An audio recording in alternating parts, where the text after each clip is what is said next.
jadi mah ya Sok. ya. Kita bisa dijelasin nama, terus usia, komunitas di Petmil itu komunitas apa?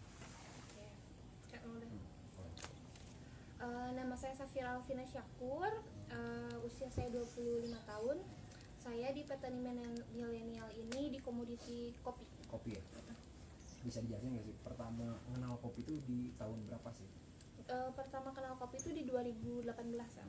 2015 ya. Mulanya kayak gimana sih sampai bisa terjun sampai saat ini? Awalnya sih waktu kuliah ya tertarik sama dunia kopi itu karena kopi itu identik dengan begadang gitu Kang ya. Karena emang saya kuliah begadang suka kopi, tapi kopinya bukan kopi asli, tapi kopi-kopi saset kayak gitulah, kayak kopi yang warungan gitu. Nah ketika apa ya nongkrong lah di kedai kopi, terus kenal sama cita rasa kopi asli, tertarik tuh dari situ karena emang rasanya yang jomplang banget kan, karena kalau kopi saset itu lebih ke manis, krimis gitu ya. Kalau kopi asli mah benar-benar ada cita rasanya berbeda-beda gitu. Berarti kalau dari keluarga sendiri ada background kopi nggak? Kalau background kopi sendiri sih awalnya ya orang tua kan mempersiapkan masa pensiun gitu ya, karena orang tua pensiun kemudian membeli lahan kopi, jadi terjun ke petani kopi gitu Kang. Dari situ sih awalnya, terus kita belum tahu sih sebenarnya, belum tahu mengolah kopi itu sendiri gimana. Jadi kita dari kebun hanya jual langsung gitu Kang. Jual biji berarti? Jual biji, jual cherry gitu. Berarti kalau mulai ke pengolahan sampai adanya kafe ini dari kapan? Itu dari 2019 kita nge-roasting ke orang lain, kita belajar ke orang lain, belajar kayak proses kopi itu kayak apa, karena dari 2019 kita tuh nggak tahu kalau misalkan proses kopi itu beragam gitu kan, kayak Arabica itu ada full wash, honey, natural, wine itu kan belum tahu gitu, karena taunya kalau kopi ya Arabica dan Robusta gitu. Cuma Tahu jenisnya aja gitu. Itu doang, Iya. banyak ya. Nah setelah terjun di 2019 ya, Iya. sampai saat ini gimana ekosistem bisnis di kopi itu menurut Teteh gimana? Menurut saya kopi itu unik ya Kang, karena orang tahu kopi itu hanya hitam dan pahit, tapi sebenarnya kopi itu punya proses yang panjang dan punya rasanya yang berbeda-beda, karena kayak mungkin kayak fermentasi kayak wine kan, wine itu identik dengan alkohol atau mungkin yang asam gitu ya. Jadi kok ada kopi yang wine gitu kan, itu tertarik gitu ya. Jadi sebenarnya rasanya itu juga beda-beda gitu, kayak mungkin di Arabica ada kopi yang asam gitu, ada yang kopi yang Robusta yang pahit gitu kan. Kalau kita comparein mungkin Robusta dan Arabica itu kan berbeda gitu, jadi kan punya ciri khasnya masing-masing gitu. Jadi tertariknya dari situ, dan prosesnya juga beda-beda Kang. Kayak misalkan kalau kopi-kopi biasa kan kayak kopi susu gula aren gitu, ada yang V60 yang khusus untuk specialty kopi gitu Kang. Sekarang tuh awalnya kan lahan, terus jual biji ya, terus kuliah ke pengolahan, berarti dari hulu ke hilir sekarang sendiri ya? Iya, kita proses sendiri ya. Proses sendiri ya. Kalau lahan sekarang ada berapa? Luasnya ada berapa? Kalau lahan kita dibagi dua sih, ada yang di Ciwidey 1, yang di Gunung Kilu ada sekitar 2 hektar lebih, dan yang di Riung Gunung juga 1 hektar lebih lah. Itu kita olah garap sendiri gitu. Berarti per tahun tuh bisa menghasilkan kopi berapa dari dua lahan? Kurang lebih ya 600 sampai 800. Berarti kan kopi-kopi itu digunakan sendiri ya, dijual sendiri di sini ya. Itu mencukupi nggak selama setahun untuk produksi? Kalau untuk produksi kita sih kurang sih Kang, karena kalau untuk skala besar gitu ya, kalau untuk yang kita jual dalam bentuk pouch yang udah 100 graman itu hanya untuk mencukupi itu. Kadang kalau untuk di kedai kita kurang, dan stoknya ya kurang dari kebun gitu.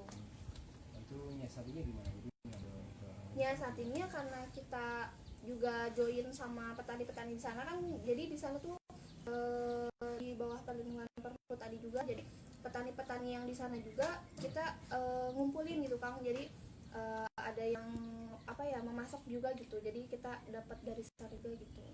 Nah setelah masuk pet meal ini yang didapat sama Teteh apa aja sih sebenarnya?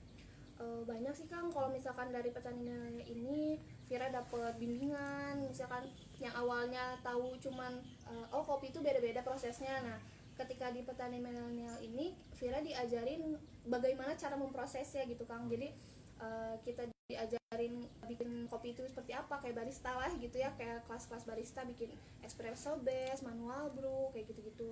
Diajarin sampai diterapin di kedai sendiri gitu Kang. Jadi belajar dari petani milenial, dibimbing oleh instruktur langsung, kemudian kita praktekkan di kedai kami gitu. Terus dapat juga kan karena tadi stok kurang gitu ya pemasukan, jadi kita juga dapat link-link dari petani milenial juga yang dari komoditas kopi.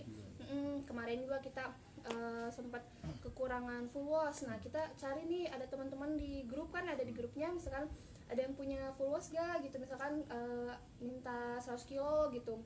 Ada dari Bekasi, dari itu banyak sih Kang, jadi ada banyak channel gitu. Relasi juga ya? Ya relasi. Nah kalau fasilitas lain ada juga nggak sih? Kalau fasilitas lain seperti pameran sih Kang yang paling membantu gitu ya, karena kita memasarkan produk gitu ya, gimana caranya produk kita terkenal di luar. Jadi kita waktu itu kita ikut pameran yang Pasar Leuweung yang di Dago di Tahura itu. Kemudian lumayan banyak feedback juga ke kita, ada pesanan-pesanan kopi. Kemudian dibawa dari Disperindak kemarin ke Turki, Halal Expo itu udah sampai ke sana. Alhamdulillah Produknya ke sana ya, produknya ke sana. Jadi kita kirim ke sana buat dipamerkan gitu. Berarti kalau tadi ngobrol sama Ibu juga kan didukung penuh sama Iya. orang tua yang untuk terjun menjadi petani ibaratnya. Iya. Kalau setelah perjalanan ini menjadi petani menurut Teteh kayak gimana sih? Menjadi petani sebenarnya kalau bilang petani ya, kalau kan udah jadul banget lah, kalau petani harus turun ke kebun, bawa cangkul, segala macam, baju lusuh. Kalau petani milenial ini menurut saya harus lebih inovatif sih Kang, inovatif sama harus beda gitu, beda dari yang lain. Karena kalau bicara kopi pun udah banyak gitu Kang, kayak misalnya kopi yang brand-brand besar gitu, ada pun yang cuman kedai-kedai kecil kan banyak sekali. Dan kita gimana caranya menjadi beda gitu Kang, jadi yang ngebedain kopi kita dan kopi yang lain itu apa gitu. Jadi harus lebih kreatif lagi sih Kang kalau dari petani. Identitas mungkin ya. Iya betul. Ada pesan nggak sih buat teman-teman seusia Teteh yang masih ragu atau masih berpikir ulang, dia anak petani cuma berpikir ulang untuk menjadi petani ya? Iya. Ada pesan khusus nggak sih buat mereka? Iya. Sebenarnya kalau pesan khusus dari saya tuh, kita tuh jangan mau jadi petani Kang, karena petani itu jadi penyangga, jadi negara gitu Kang. Karena kita tuh anak muda harus berani, harus jangan malu gitu Kang untuk lebih berkreatif. Karena di jadi petani ini kita istilahnya mau jadi usaha sendiri, walaupun usaha kita sekecil apapun, walaupun kita jadi bosnya gitu Kang, kita bisa mengatur sendiri gitu Kang. Bisa di-spill nggak Teh rata-rata pendapatan Tunggu, bentar, yang dulu dijawab. bisa Biar angle-nya yang baru. Bentar. bisa udah Oke, patah. bawanya gua angin aing mah. Ya, go. Oke. Bisa di-spill nggak Teh rata-rata pendapatan ya untuk jadi motivasi buat orang lain sih sebenarnya. Kan jadi PNS, jadi karyawan BUMN apa. Maksudnya jadi petani ini Teteh bisa dapat penghasilan rata-rata berapa sih per bulan? Oke. Kalau untuk pendapatannya semangat banget untuk ngeceritainnya, karena biar jadi motivasi buat anak-anak muda.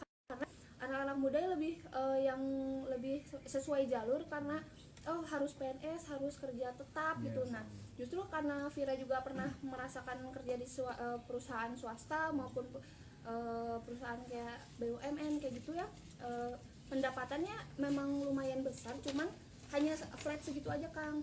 Kalau usaha kita kadang kan namanya usaha naik turun ya Kang ya, kadang pendapatannya di atas, kadang di bawah. Tapi kalau alhamdulillah kalau untuk di kopi sendiri di kedai kami itu pendapatannya udah sampai 2-3 juta per hari Kang. Hari karena kan omset, karena kita ada sampai karyawan, 2 barista, 2 kitchen gitu Kang. Kalau bersihnya teteh yang terima sendiri Bersihnya itu ya 1,5 juta per hari. per hari kali aja 30 Ya, ya itu kurang lebih segitu. siap makan teh. Berarti si kopi-kopi nggak dijual ya, justru kurang di sini Mak. Kurang. Iya, karena kalau dijual itu sesuai permintaan. Misalkan kemarin pun kita ngirim yang apa ya, yang pot gitu.